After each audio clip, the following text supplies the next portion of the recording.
A ver, esto es una forma de vida.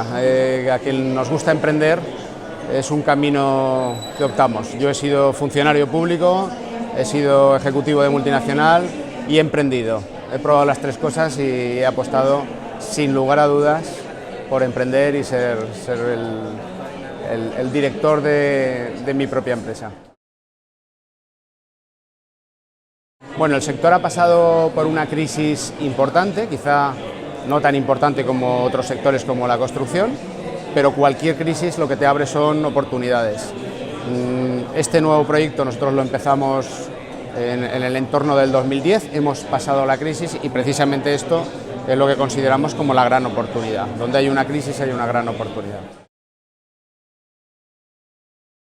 La innovación para mí es fundamental. Si haces lo mismo que todos hacen, seguramente tendrás los mismos resultados que todos tienen. Esto es una obviedad, pero a veces cuesta ver el mercado. Hay que hacer las cosas de una forma diferente.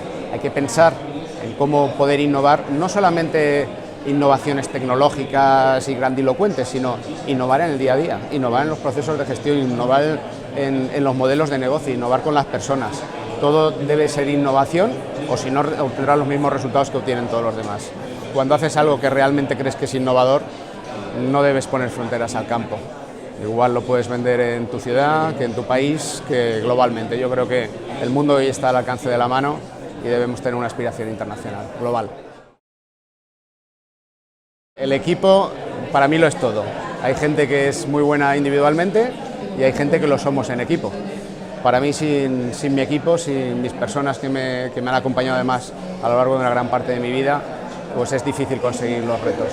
O sea, yo siempre he dicho que 2 más 2 hay que creer en ello y no ser 4, sino ser 5. 2 más 2 igual a 5 es un trabajo de equipo.